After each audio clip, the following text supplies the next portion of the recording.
கிறிஸ்துக்கள் அன்பான காலைக்கதை நிகழ்ச்சி நேயர்களே, மீண்டும் இந்த நாளிலும் கூட இயேசுவின் புண்ணிய நாமத்துல உங்களோடு கூட இணைவதில் மிகுந்த மகிழ்ச்சி அடைகிறேன். இந்த நாளும் தேவன் உங்களோடு கூட இருந்து நீங்கள் கைட்டு செய்கிற எல்லா காரியங்களும் உங்களுக்கு துணை செய்ய வல்லவராக இருக்கிறார். அவருடைய நாமத்துல உங்களுக்கு வாழ்த்து கூறுகிறேன். இன்னைக்கு நமக்கு வருகிற வாக்குத்தத்தத்தின் செய்தி எங்க இருந்து அப்படின்னு பார்த்தீங்கன்னா, மீகா 4ஆம் அதிகாரம் 8வது வசனம். சீயோன் குமாரத்தியின் அரணே, முந்தின ஆளுகை உன்னிடத்தில் வரும், ராஜரிகம் எருசலேமின் குமாரத்தியிடம் வரும் அப்படின்னு சொல்லி ஒரு தீர்க்க தரிசன வசனம் மீகா ரொம்ப அழகா சொல்றாரு. இஸ்ரவேல் என்ன செய்யணும், தங்கள் காரியங்கள் எல்லாம் பாதுகாப்பதற்கு அல்லது மேற்பார்வையிடுவதற்காக என்ன செய்யணும்னா கோபுரங்களை கட்டி பாதுகாப்பு கோபுரங்களை கட்டி பார்ப்பாங்க.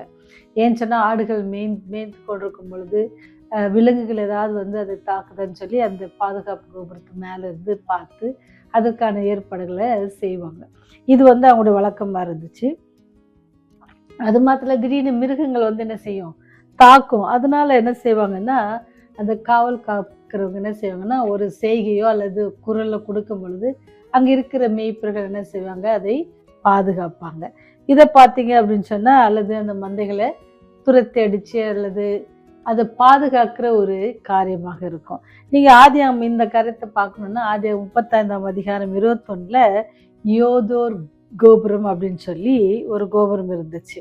நீங்க 2 ராஜாக்கள் 18:8 பார்த்தீங்கன்னா இன்னொரு கோபுரம், காவலாளிகள் காக்கிற கோபுரங்கள் என்று எழுதப்பட்டிருக்குது. இந்த காரியத்தை தான் யாரு கம்பேர் பண்றாங்க அப்படின்னு சொன்னா, மீகா தீர்க்கதரிசி சொல்றாரு, இஸ்ரவேல் மக்களை யாரு பாதுகாக்கிற தேவன் பாதுகாக்கிற கோபுரமாக இருக்கிறாரு. ஏன் சொன்னா இஸ்ரவேல் வாழ்ந்துக்கிற அந்த நாட்கள்ல அவருடைய பகைவர்கள் எப்போ படையெடுத்து வரவர்களா இருந்தாங்க.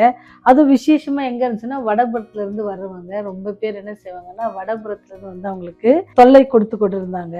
அவங்களை என்ன செஞ்சு வந்துச்சுன்னா ஆண்டவர் இவர்களுக்காக யுத்தம் செய்து அவர்களை பாதுகாக்கிற ஒரு கோபுரமாக ஒரு அரணாக இருந்ததாக அதை அவர் சொல்றாரு.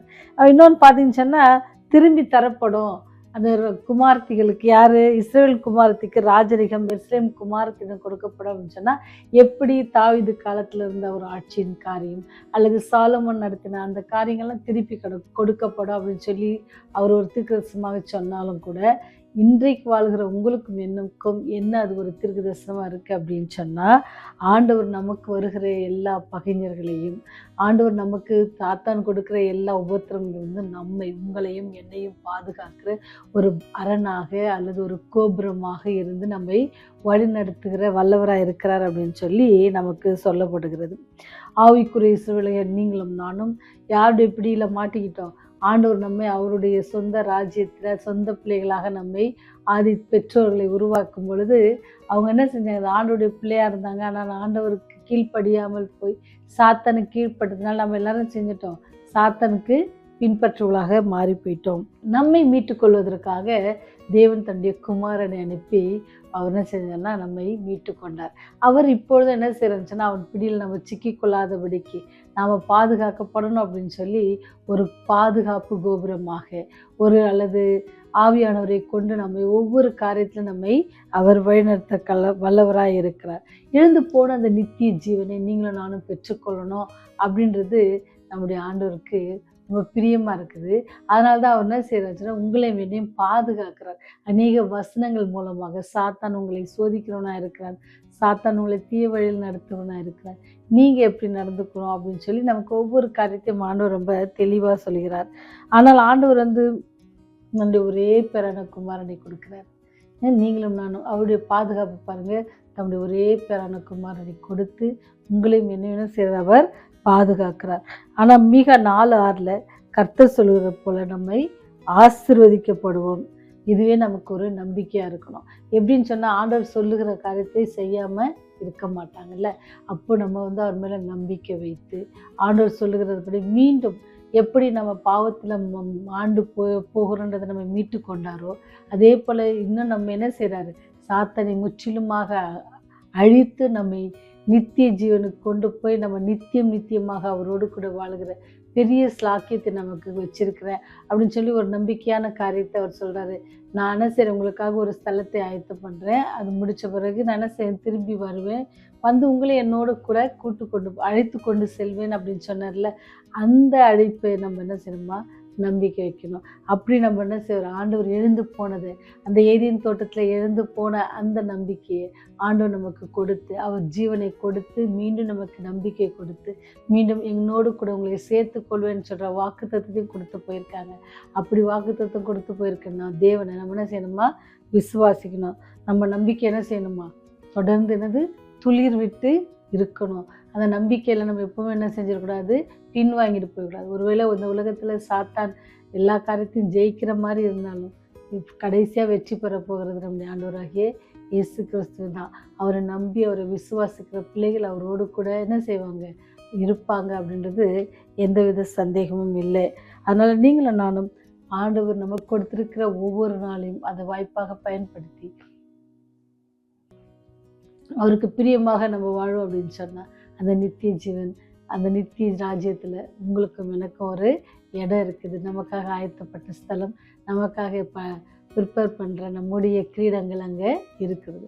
அதை நம்ம பெற்றுக்கொள்வதற்கு தயாராகுமா, ஜெபம் செய்வோம்.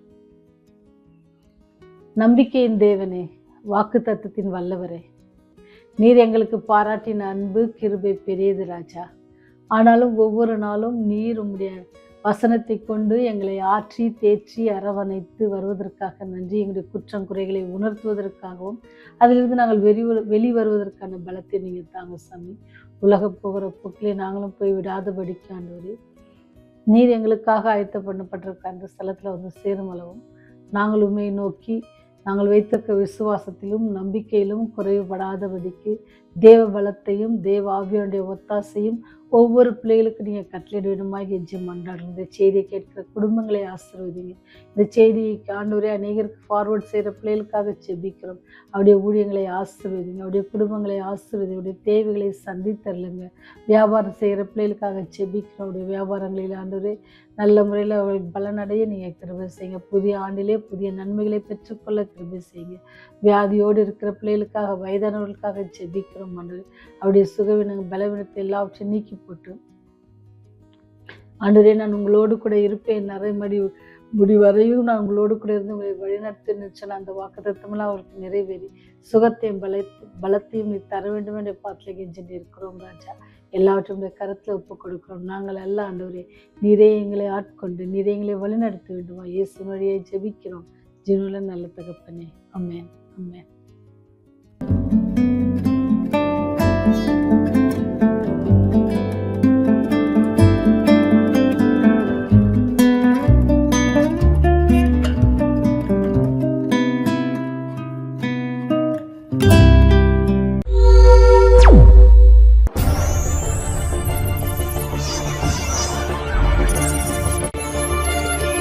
நீங்கள் பார்த்துக் கொண்டிருப்பது உங்கள் ரிவைவல் டிவி.